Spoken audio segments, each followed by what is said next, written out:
All right, it is closed once again, and I know this was very controversial last week. This thing is closed. We haven't seen any activity in terms of ice or sand trucks. I will tell you this, driving in from North Bossier, everything's open except obviously for 220, I-49, and now the Benton Road overpass.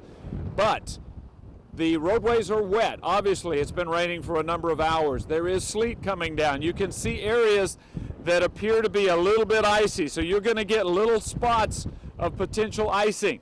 But there is traffic. I'm right here at Benton Road. There's plenty of traffic coming down the road. But as I said before, if you haven't come outside yet, take a look. There is ice on your car, so you're going to have to clean some windshields.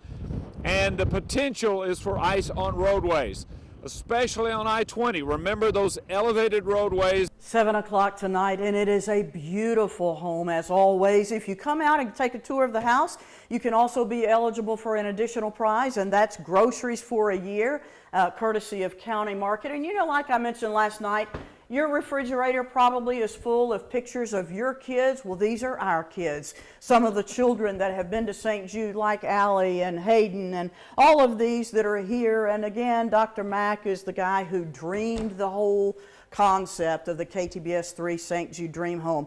One of my other favorite guys is this gentleman right here. Rick Rowe and I have been doing this house, the KTBS 3 St. Jude Dream Home, for 26 years. I was 2, he was 3.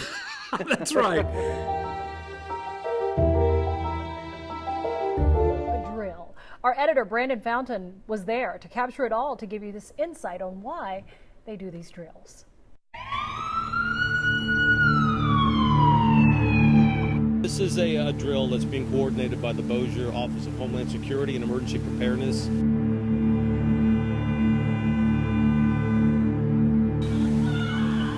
You know, we know since 9/11 the world has changed, and we've got to be prepared as best as possible for scenarios like this, and this is one of the ways we're doing this.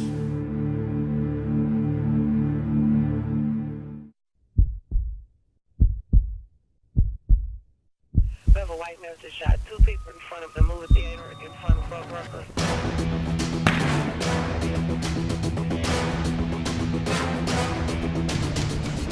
They're going to want to get units there as quickly as possible whenever we have a situation like this. Hopefully we never do, but that's part of all the training. A lot of these dispatchers that take part, they've taken part in other drills that we've done. So, certainly our dispatchers are trained and, to handle, very difficult situations and to remain cool and calm. The goal of the officers is to eliminate the threat. You've got an individual walking around randomly shooting people, so you want to eliminate that threat to prevent any more injuries, any more deaths. It's pertinent that the scene be secure, that threat be eliminated before the officers or the firefighters get on the scene. The general rule is that scene gets rendered safe, then the firefighters come in and do what they need to do. The main thing is to eliminate that threat. His name was Buddy or Captain, depending on who you ask. An Amish Belgian horse saved from the slaughterhouse, destined for a new life in North Carolina. But that's not how it worked out. Now animal advocates 1,000 miles apart place the blame on each other for this horse's death, while more animals' lives hang in the balance. It really bothered me that this happened to this horse. And it was sad. It could have been prevented. A North Carolina horse rescuer, Debbie Gillis, posted heartbreaking and disturbing photos January 15th of a horse she called Captain, blaming human negligence and cruelty at a Keithville rescue organization for his premature and unexpected death. Although Gillis did not name that Keithville organization where Captain spent 30 days before his death, it did not take long for people to piece it together. In a matter of hours, Gillis said social media connected her to others with what she calls horror stories about Four Forks horse rescue. Well, he wasn't taken care of, period. And he's not the only one. That's my baby. Virginia Wheeler says she started Four Forks as a labor of love, never thinking her good deed would come with consequences. Wheeler admits this property is a mess, muddy from the rain, not much to look at, but she says she took care of the horse she knew as Buddy, and she believes he died of shipping fever. We do it for the love of the horses. Horses is gave to us, so we give back to the horses. Did you have any idea that that was going to end the way that it did? No, I didn't. Matter of fact, I didn't want him to leave.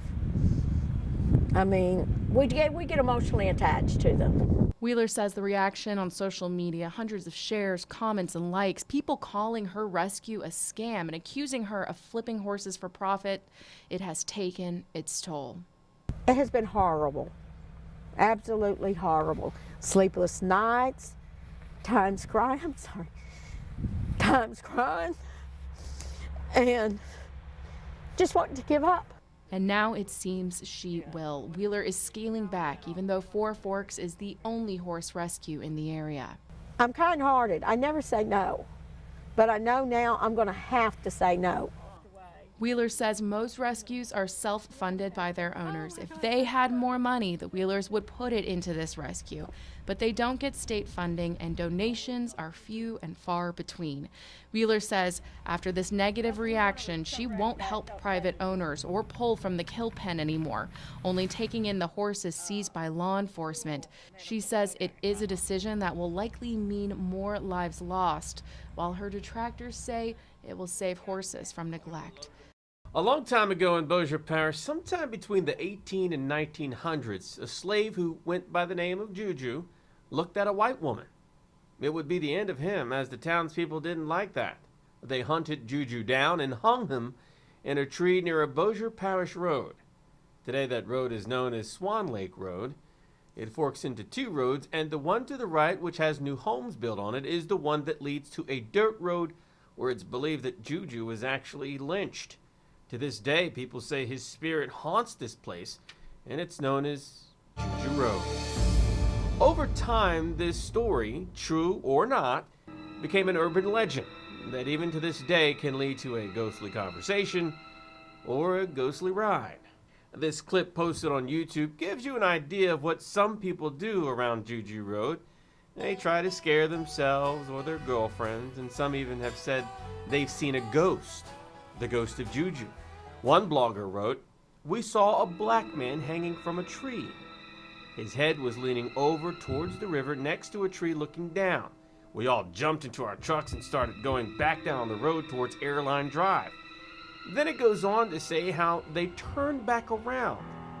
"I put my lights back on, and there was a black man in the middle of the road with a rope around his neck. We went right through him, and to this day, we have never returned to this road in Bossier," end quote.